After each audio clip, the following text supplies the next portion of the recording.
एक बार की बात है, एक राजा अपनी तलवार साफ कर रहा था। तभी अचानक उसकी उंगली कट गई। तो पास खड़े मंत्री अचानक बोल उठे, राजा साहब चिंता ना करें, जो होता है अच्छे के लिए होता है। यह सुनते ही राजा को गुस्सा आ जाता है। राजा उस मंत्री को कारागृह में बंद करने का आदेश दे देता है और बोलता है उसको फांसी पर चढ़ा दिया जाए।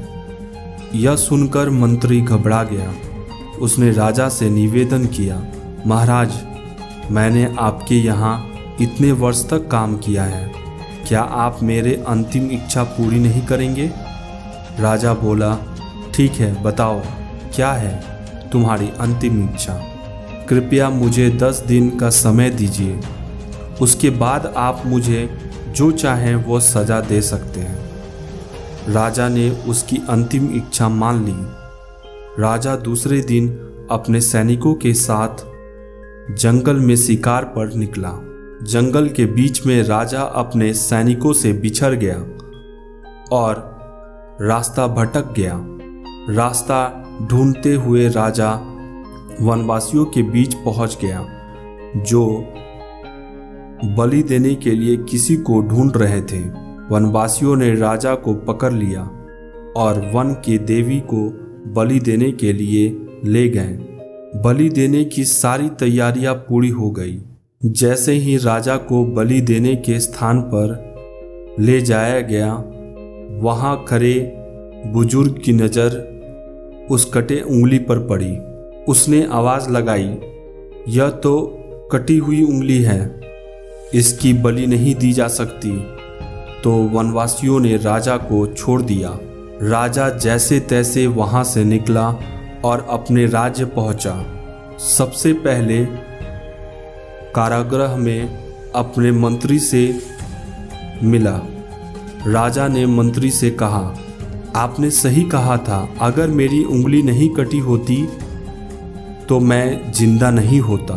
यानी जो होता है वह अच्छे के लिए होता है। राजा ने फिर पूछा, मेरा तो फ़ायदा हुआ, लेकिन आपका कैसे फ़ायदा हुआ?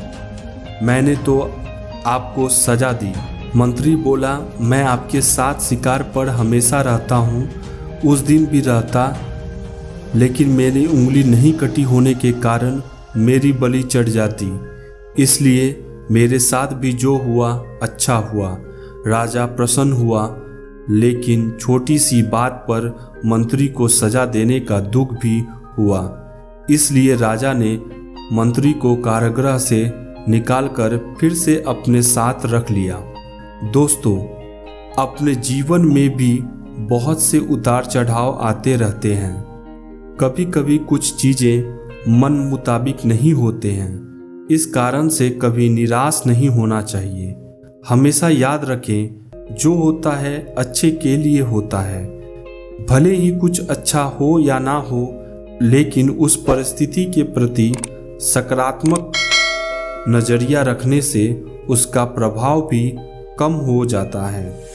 दोस्तों, अगर ये कहानी आपको अच्छी लगी तो लाइक, सब्सक्राइब और बेल आइकन जरूर दबा दीजिएगा, ताकि आपको इसी तरह की मोटिवेशनल वीडियोस की अपडेट मिलती रहे। Thank you for watching this video.